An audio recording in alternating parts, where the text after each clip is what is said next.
I'm happy to be hanging out with you guys. I usually just come and sit in the corner. I come specifically on the first Friday because I honor Glenn and I love to hear what he has to share. It's funny, I was talking to Ryan 2 weeks ago and I said, hey, we were kind of inspired down in Santa Cruz by this gathering, and we started gathering up, and it was really something that Dave Diaz and Sean had, really catalyst these group of guys, and then it's become kind of a cornerstone for a lot of our friends. Being that we get together, it's short, there's no coffee, it's not connected to any sort of formal organization. It's just a bunch of fellas that get together, and we gather for an hour, spend a half hour sharing, praying, talking, confessing, rejoicing, whatever is on the heart of the guy, and then the other half hour we talk about how can we help one another. There's always one or four guys in the room that need help with something very specific, and it'd be nice to know that there's another guy with the same worldview that could come along their side and connect them with the right person or help them accomplish something that they're going after. So that's our group, and I love the guys that we gather up. So I originally told Ryan, I said, hey, we get together on the second and fourth Friday. I imagine, with kind of all the guys that come through this group here, there's probably some friends that folks have down in Monterey or Santa Cruz that would never make the trek of an hour or 2 hours all the way up here, but maybe they'd want to come hang out with us in Scotts Valley, and so to open that up. And then Ryan said, well, you should come share, tell, who you are, and maybe, talk about your faith. And I said, well, not if Glenn's there. I'm going to sit in the corner. I'm just going to listen to Glenn. But Glenn couldn't make it today, so here I am. So I'll just give you a brief understanding of kind of my story and my faith and my love for Jesus and my hatred for religion, because it's pretty deep. I'm an anarchist, and I embrace that. And so I don't really like a whole lot of structured, organized stuff. But I do love Christ, and I love his grace and his mercy and his leadership and his example, and I want to follow him and love like him and serve like him. And I'm very passionate about him. So I'll talk a bit about myself for a moment. Then it's Good Friday, so I want to talk about specifically Jesus' empathy, selflessness, humility, and passion for others while he was on the cross, and tie that into something we could facilitate a conversation around, and all of us could start to talk about these things, since it's a good day to do so. So my background, maybe I'll start with, go all the way back, one of the first entrepreneurs here in the Silicon Valley, 1776, Lieutenant Moraga comes ashore in San Francisco, and he starts the Presidio. He has 14 men, plus women and children, and the priest. Starts the Presidio, comes down eventually, and names San Jose, Guadalupe de San Jose. And he made friends with the local Indians, and when he passed away, the Indians had celebrated him, the Catholic Church has celebrated him. He basically was told by the commander of the army, go up north and do something of significance. And so he started San Francisco and San Jose, and 10 generations later, here I am. So my roots go very deep in the Bay Area. And so it's kind of interesting to think back. I wonder what he was like. I wonder what his desire was for San Francisco. I wonder what his desire was for San Jose as he came here. And there was nothing but nature and, some locals. And so I often think of that. It's one reason why I'm actually here, back in the Bay Area. And I'm not, because I'm kind of a nomad by nature. My wife's a musician, done 4 albums, a couple hundred concerts. We've gone around the world. We've had communes, a bunch of people living with us. And it's pretty easy for me to constantly move and be on the go, but I want to be here because I feel like there's, I don't know, maybe just a sense that there's a responsibility to be here with my family, being here 10 generations. I grew up in a Christian home, and I loved Jesus at an early age. Really became pushed away from my faith because of kind of like a very young addiction to pornography. So 8, 9 years old, it kind of became a very fork in the road type of thing. Tell my parents I just saw something I shouldn't have, or do I just kind of keep it dark? And then all of a sudden, you turn to drugs, and you turn to theft, and all these different things that happened in my own specific life. And so by the time I was 17, it was my first experience with the Silicon Valley. I was still kind of doing drugs. I was still selling drugs. I was still kind of, considering faith, but not really completely in terms of really committing my whole heart and life to Jesus. But I started selling websites for 6 figures. So that was my first experience with kind of the Sand Hill Road area and Silicon Valley and San Francisco, is driving up here with senior sales guys and setting appointments and, seeing what is it like up here. And so fast forward, 15 or so years later, and now I've had quite a lot of experience in the Silicon Valley, and it's been a fun environment for me. I'm an entrepreneur, so I like to start different things and businesses, whether it's ministries, nonprofits, or it's, software company is the last thing that I did. I started in 2010 a company called Kukui, so that's been fun, and that's blown up to something of, significance. We've done some great things, and we have an office on Santana Row, so maybe you've seen it kind of above Yard House, and we have 3 offices, one over in the Eastern Europe area and then Hawaii, and it's been cool. It's been a fun ride. I stepped down as the president there last year to take some time with my family, and then start another real estate tech company, and now I've started a advertising agency. And so, but I have a tendency to like to start things and raise up people that maybe don't think they can do great things, but I believe in them, and just give them a chance, give them a shot. And I'm very fortunate to have Sean and Raymond and Justice here with me. These are 3 of the men that I look to as peers, guys that I trust more than myself, guys that I can turn to and say, hey, what am I blind to? What am I not seeing? I think it's nice to have men like that. And then Mark has been a very significant mentor to me and a pastor to me and my wife. And so it's nice to be amongst men. It's cool hearing, married 50 years, married, 40 years, and these types of things. And I imagine that, the 4 of us will be in a room 20, 30 years from now talking about the same type of stuff. And so I honor you guys. I think it's really cool that you get together. And I certainly have a passion for Christ, whether it's with a client that I'm going to see one time, or it's an employee that has some sort of conversion experience while they're working with me, or it doesn't really matter. I mean, for me, there's no real boundaries or borders around my faith in Christ, because it's not religious. It's just simply a pursuit of Him. So, yeah, I mean, there's 1,000 things I could talk about, but what I do want to talk about is Jesus. And it is Good Friday. So yesterday I was thinking about, gosh, what could I maybe share tomorrow?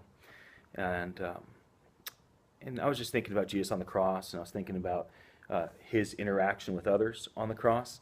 And then my wife and I, we're extremely passionate people. We love hard. We fight harder. So I've been fighting with my wife over half my life. And so we need therapy. But I'm so busy that our therapist has to come to my office at 8 p.m. at night. So that's what we were there with him last night, right? So we're sitting down, my wife and myself and our counselor, and we're talking through some things that we're dealing with. And basically I go, I love, but I'm just not empathetic. I just don't care. I don't care if you're going through a hard time. I don't care if she's going through. I just don't care. Get over it. Let's move on. Stay positive. Be optimistic. There's too much to focus on. Oh, by the way, I'm a little bit loud and passionate. So, and I'm kind of hard-hearted, right? And I'm like, no, I don't get the whole empathy thing. He's like, well, I'm not trying to say that you should be that guy that walks to the mall and is burdened for 27 people he walks by, and his heart is just overwhelmed and he can't function the rest of the day. And so I started thinking about kind of my resistance towards empathy and sympathy, and I kind of have this attitude like, I will feel sorry for you. I will not feel sorry with you. And I'm not, and there's just this resistance for me to be really empathic. So I look at Jesus, and I read the harsh things that he says to blinded people. I'm like, yeah, get him. Yeah. Or I see how he helps the children, and he's like changing the world, and he's empowering women. I'm like, yeah, leader, he's just going for it and turning over the tables. I'm like, yeah, change the whole temple. And I relate with a lot of those elements. And then what I have a hard time relating with is some of the stuff I see on the cross. And so I just want to talk about maybe a few things that's easy to overlook with him. And I think we often don't think through the reality of what it was like to be Jesus. Now, I promise you, every single beautiful woman threw herself at him. They all wanted to be with him. Every political leader was trying to figure out how to get him to be a part of their party.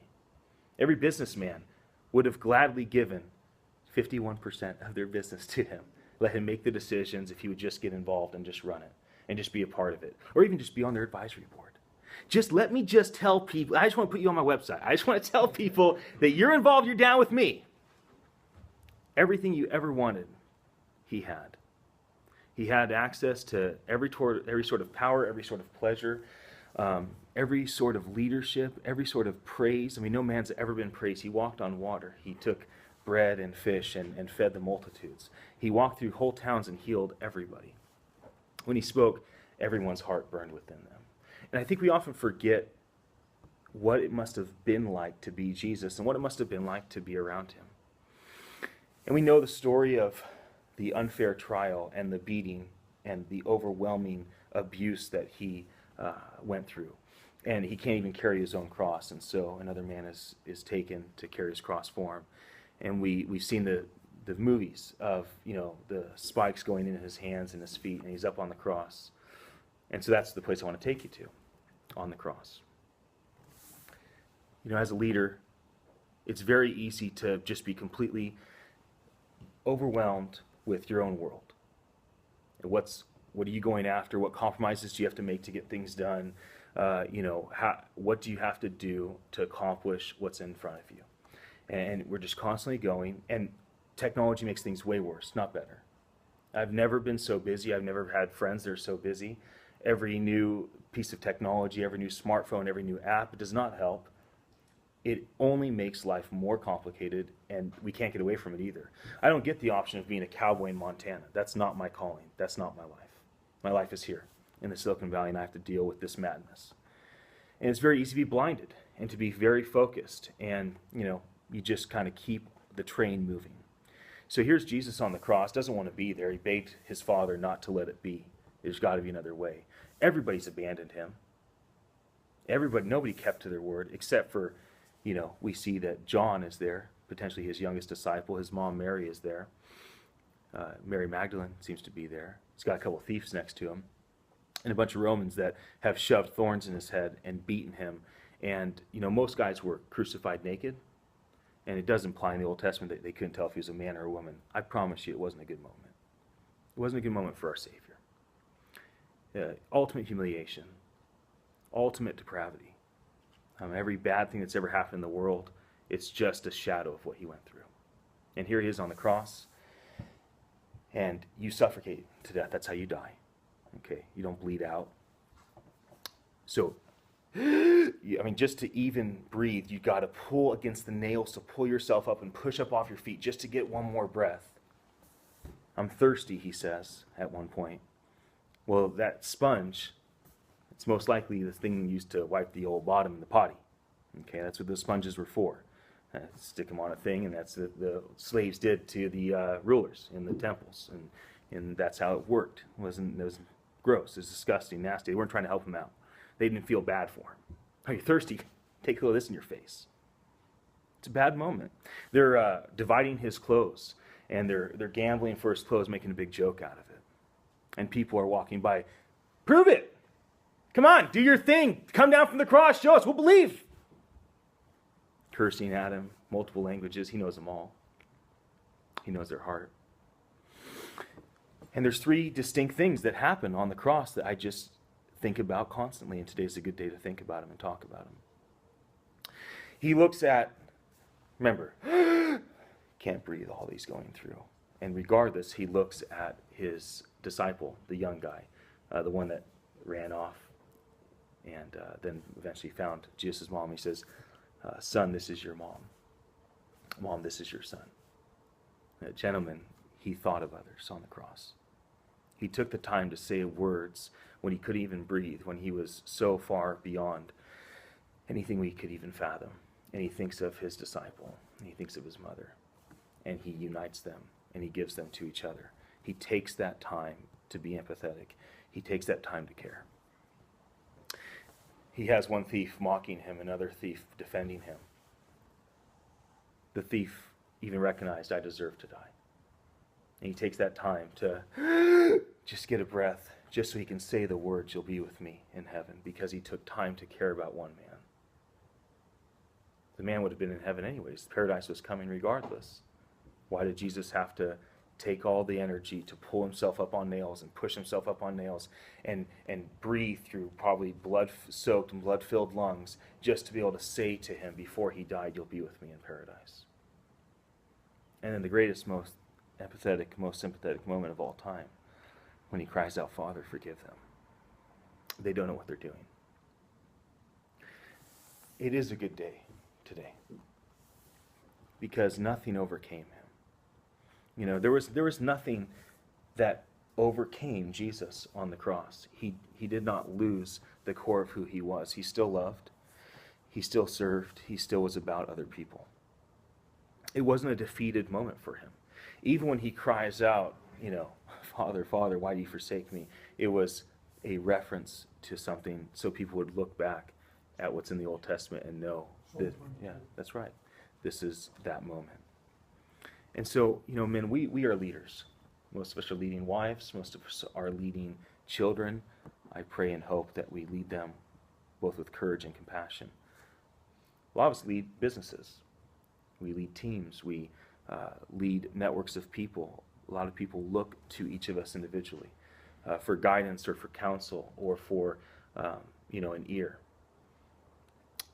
Gosh, let's be like Jesus. You know, let's have empathy. You know, don't be like me last night, being all hard-hearted and trying to explain my way out of having to feel sorry with my wife for the things that she's going through. And just want to say, well, I'll meet you halfway. I'll feel sorry for you. You know, I'll understand you, but I'm not going to relate with you. Because that's an easy answer for me to give my wife. It's an easy answer for us to give our employees or our partners or our clients. Hey, I feel bad. I understand why you're upset. I feel sorry for you. Because Jesus did more than that. And that was the revelation I had last night. That Jesus did more than that. You know, he really did have a different type of compassion for others. You know, how often are we asked to help somebody by an email or a phone call? Somebody needs counsel. They don't have the board of advisors. Somebody needs money. They don't have access to funding. Somebody needs an employee. They don't have the network to pull. And praying for you, buddy. How often does that happen? It's not really true. We aren't really praying for them. I feel for you. I don't feel with you. I'm not there enough to actually care and step in and put your needs, your desires, what you're going through first. This applies in all different areas, whether it's family or business or anything. And it certainly isn't something that I am good at. It's something I struggle with. But I think in light of Good Friday, it's a good thing for us to dwell on and for us to think about, you know, what is it about Jesus that allowed him to tap into that place that he was so mindful of his disciple and his mom and of the thief and of all the men that were casting lots? And how can we live a life like that, even in our darkest, hardest moments? So, you know, I didn't really want to come talk about myself. I'm just a young, crazy anarchist that's been blessed with some success, and it's been fun. And I'm really more inclined to talk about Jesus and his sympathy and empathy, and hopefully we can facilitate some conversation for the next 15, 20 minutes around that. And I imagine you guys have a lot that you could share with me that would encourage me, because this is... It's just, there's all this pressure, you know? And sometimes it feels like it's right up on me, and I can just feel it, like literally feel it in my head, and it's relentless. And I don't know if it's going to stop. I mean, that's the thing that scares me the most, is that I don't know if it's ever going to stop. Yeah. Well, you do have a nail in your head. It is not about the nail. Are you sure? Because, I mean, I'll bet if we got that out of there... Stop trying to fix it. No, I'm not trying to fix it. I'm just pointing out that maybe the nail is causing... You always do this. You always try to fix things when what I really need is for you to just listen. Yeah, see, I don't think that is what you need. I think what you need is to get the nail See, you're out. not even listening now. Okay, fine. I will listen. Fine. It's just... Sometimes it's like there's this achy... I don't know what it is. And I'm not sleeping very well at all. And all my sweaters are snagged. I mean, all of them. Yeah, that sounds really hard. It is. Thank you. Ow! Oh, come on. Ow. If you would just... Don't...